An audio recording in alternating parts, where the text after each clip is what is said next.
आज के दौर में अगर आप महंगाई से परेशान हैं और सस्ती होम केयर और पर्सनल केयर ग्रोसरी करना चाहते हैं तो ये वीडियो आपके लिए है।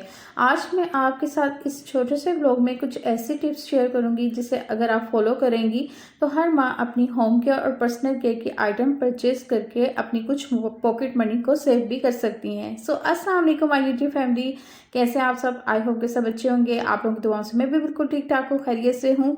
और आजकल जो वेदर है ना, बहुत ही ज़्यादा फोगी हुआ है और इतनी धुंध हुई है कि बच्चों के लिए सुबह उठ के ना स्कूल जाना बहुत मुश्किल हुआ है। क्योंकि बच्चे बताते हैं कि जब सुबह स्कूल जाते हैं ना तो मम्मा कुछ नज़र नहीं आ रहा होता, हर तरफ धुंध ही धुंध होती है और शाम के टाइम भी जो है ना वो धुंध पड़नी शुरू हो जाती है। तो इसलिए आजकल बच्चों के लिए स्कूल जाना बड़ा टफ हुआ है। बट आजकल एग्ज़ाम चल रहे हैं तो बच्चे छुट्टी भी नहीं कर सकते, तो इसलिए स्कूल तो लाजमी ही जाते हैं। बस इंशाल्लाह एग्ज़ाम जो है वो जल्दी ख़त्म हो जाएंगे और फिर बच्चों को वेकेशंस हो जाएंगी। आज मैंने ना घर के सारे काम ख़त्म करके तो जाना था अपनी होम केयर और पर्सनल केयर ग्रोसरी करने। तो सबसे पहले ना मैं सोच रही थी घर के जो काम है ना वो ख़त्म कर लूँ, बच्चे स्कूल से आ जाएँ, उनको खाना वगैरह दे दिया जाए तो उसके बाद फिर ना मैं ग्रोसरी करने के लिए जाऊँ।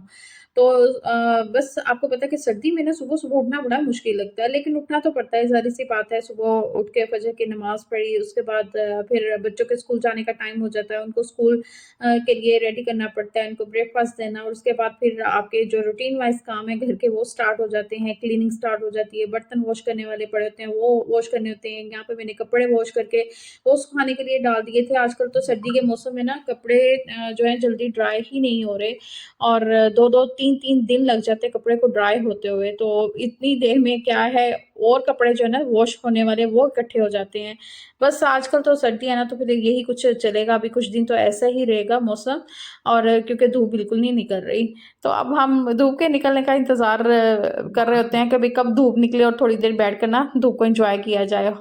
आज मैंने ना बच्चों के रूम की क्लीनिंग भी करवाई थी क्योंकि वीकेंड था, तो वीकेंड में बच्चे मोस्टली अपने रूम की क्लीनिंग करते हैं। तो सारा रूम जो है डस्ट वगैरह करके इसके बाद बेडशीट अपनी चेंज करते हैं। और यहाँ पर जो छोटी बहन है ना इनकी, ये बहुत तंग कर रही थी क्योंकि बेडशीट बिछाते हुए ऐसे ही होता है। तो यहाँ पर पॉपकॉर्न वाला आ गया था और बच्चों ने शोर मचा दिया था कि मामा हमने पॉपकॉर्न खाने हैं। तो फिर वो स्टडी कर रहे थे, दूसरे बच्चे भी और छोटे बच्चे पॉपकॉर्न ले आए थे, तो फिर सब ने बैठकर पॉपकॉर्न एंजॉय किए। साथ साथ बच्चे स्टडी भी कर रहे हैं, अपने जो एग्ज़ाम है उनकी तैयारी कर रहे हैं।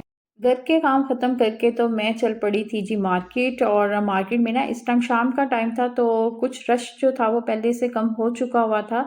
दिन के टाइम तो वरना आजकल शादी ब्याह चल रहे हैं ना तो बहुत रश होता है। तो यहाँ मैं पहुँची थी वन पॉइंट शॉप पे और ये हमारी सिटी में न्यूली ओपन हुई है, तो मैंने कहा चलें आज इसका विज़िट करते हैं। तो काफ़ी दिन हो गए थे ओपन हुई को, तो लेकिन मेरे से ना अभी विज़िट नहीं हो सका था, तो मैंने कहा चलें इधर से विज़िट करते हैं और देखते हैं कि कौन-सी चीज़ें जो हमारे बजट के अंदर रहकर हम इसको परचेज़ कर सकते हैं। अच्छा, यहाँ पर ग्लास, जग और बॉटल्स की बहुत वैरायटी लगी हुई थी।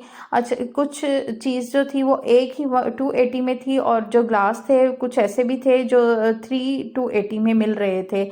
और जो बॉटल्स और जग वगैरह थे ना वो 1 पीस ही 280 का मिल रहा था। तो काफ़ी चीज़ें अच्छी लगी हुई थी और जो समझ में चीज़ आई, जो बजट में चीज़ आई और जो मुझे लग रहा था कि वाकई इसकी प्राइस ये हो सकती है, तो फिर मैंने वही चीज़ परचेज़ की। अदरवाइज़ जो चीज़ें मुझे कॉस्टली लगी तो मैंने उनको तो बस देखा ज़रूर, लेकिन उनको परचेज़ नहीं किया। तो यहाँ पर ये मग जो थे ना ये मुझे बड़े ही अच्छे लगे थे, बहुत प्यारा लग रहा था ये मग। और ये 280 में ओनली 1 था, तो लेकिन मैंने परचेज़ नहीं किया, तो क्योंकि अभी मेरे बजट के अंदर ये चीज़ नहीं आ रही थी। क्योंकि कुछ चीज़ें ऐसी होती हैं जो आप नज़र में तो रखते हैं और फिर आपको माइंड में ये होता है कि नेक्स्ट जब हम अपने बजट में से कुछ पैसे बचाएंगे ना तो फिर ये नेक्स्ट मंथ ये चीज़ें परचेज़ कर लेंगे। तो मैंने भी कुछ ऐसे ही सोच लिया था। तो यहाँ पर ना डेकोरेशन के लिए ये बहुत अच्छी बेल्स लगी हुई थी और मेरा दिल किया कि मैं इसको ना परचेज़ करूँ, लेकिन कुछ मुझे कॉस्टली भी लग रही थी और कुछ मुझे प्राइस सही भी लग रही थी, बट मैंने ली नहीं लेकिन देखी ज़रूर। और नेक्स्ट के लिए सोच लिया कि चलें, अगर और जगह पे भी चेक करूँगी, अगर इसके प्राइस यही हुए तो फिर यहीं से परचेज़ कर लूँगी। अच्छा, वन पाउंड शॉप पे मैंने देखा तकरीबन हर तरह की चीज़ें मौजूद हैं सिवाय सब्जियां और दालों वगैरह के। बाकी तो सब चीज़ें यहाँ से मिल रही हैं। और ये वॉशिंग प्रोडक्ट यहाँ पे पड़ी हुई थी और साथ ही ना यहाँ पर ऑयल पड़े हुए थे, ऑयल थे, शैम्पू थे। और मुझे ना यहाँ से लेना था ऑयल, और मैं देख रही थी, चेक कर रही थी कि भाई ऑयल की खुशबू बहुत ज़्यादा तेज़ तो नहीं है, तो फिर मैं इसको परचेज़ करूँ। तो खैर ठीक थी, तो फिर मैंने वाटिका का ऑयल एक उठा लिया था। इसके अलावा शैम्पू मुझे चाहिए था, मॉइस्चराइज़र चाहिए था, क्योंकि आजकल सर्दियों में ना मॉइस्चराइज़र का बहुत ज़्यादा इस्तेमाल हो रहा है। तो वो फिर आपको पता है कि जब बहुत सारे लगाने वाले तो फिर ख़त्म हो ही जाता है, और मंथ में तो आपको एक परचेज़ करना ही पड़ता है। तो वहाँ पे जो था वो मैं चेक कर रही थी कि कौन सा अच्छा रहेगा। इसके अलावा टूथपेस्ट, बच्चों की बर्थडे से रिलेटेड बहुत सारी चीज़ें थी यहाँ पे। यानी कि बर्थडे के लिए हम लोग ढूंढते हैं ना कि हमें चीज़ें कहाँ से मिलेंगी, तो यहाँ पे हर तरह की वैरायटी थी। बच्चों की पोनियाँ, क्लिप, हेयर कैच, और इसके अलावा किचन बहुत प्यारे मिल रहे थे यहाँ पे। मुझे कुछ किचन बहुत अच्छे लगे, बहुत पसंद आए, लेकिन मुझे ज़रूरत नहीं थी अभी, तो इसलिए सिर्फ मुझे जिन चीज़ों की ज़रूरत थी मैंने वो परचेज़ की। देखी मैंने सारी ही, लेकिन परचेज़ मैंने वो की अपने बजट को मद्देनज़र रखते हुए कि मुझे बस यही चीज़ें खरीदनी है, मैं यही चीज़ें खरीदने के लिए आई हूँ। इसके अलावा मैंने फालतू की कोई शॉपिंग नहीं करनी। जब मेरा बजट होगा इन चीज़ों का तो तब मैं चीज़ें लूँगी। तो इस तरह अपने यानी कि बजट को देखते हुए मेरी पहुँच में जो चीज़ें आ रही थी मैंने तो वही ली। तो आप भी इस तरह से अपने बजट को देखा करें, और जो चीज़ें आपको पसंद आती हैं ना तो नेक्स्ट के लिए सोच लिया करें कि भाई नेक्स्ट हम इसकी परचेजिंग करेंगे, और इस टाइम हमारा बजट नहीं बन रहा। तो चीज़ें तो सब भी बहुत प्यारी लग रही थी, दिल तो चाह रहा था ये भी ले लें, ये भी ले लें। बस फिर अपने दिल को समझाना पड़ता है और अपने घर के बजट को भी मैनेज करना होता है, क्योंकि आजकल महंगाई इतनी ज़्यादा है कि आजकल खाने पीने की चीज़ें इतनी महंगी हुई हैं। उन चीज़ों को पूरा करें, इन चीज़ों की तरफ जाएं, बस जो ज़रूरी चाहिए ना वही चीज़ें खरीद ली जाएं, बेहतर है। और नेक्स्ट के लिए आप प्लान कर लें कि भाई हमें ये चीज़ परचेज़ करनी है, तो उसके लिए हमें जो है ना अपने बजट को मैनेज करना है और पैसे कलेक्ट करने हैं। तो यहाँ बच्चों के बहुत सारे टॉयज़ लगे हुए थे, और साथ में बच्चों की यानी कि ऑयल, शैम्पू, ये चीज़ें लगी हुई थी। बस मुझे जो चीज़ें चाहिए थी मैंने परचेज़ की, और यहाँ पे अब वापसी का टाइम था तो वापसी निकल रहे थे। रात काफ़ी हो चुकी थी और ठंड भी काफ़ी बढ़ चुकी थी, और यहाँ पर हम लोग फ्रूट मार्केट से गुजर रहे थे, और यहाँ पे भी रश थोड़ा सा अब कम हो चुका था। दिन के टाइम तो बहुत रश होता है यहाँ पर ना, तो यहाँ पर सर्दी भी बहुत बढ़ गई थी। बस अब जाना था क्योंकि बच्चे घर पे थे, और फिर बस जल्दी जल्दी हमने घर का रुख किया। और जाते हुए बच्चों के लिए मैंने कहा चले गर्मा गर्म समोसे लेते जाएं, क्योंकि बच्चे जो है ना आपको पता है घर छोड़ के जाए ना तो फिर वो वेट कर रहे होते हैं कि हमारे लिए क्या आएगा।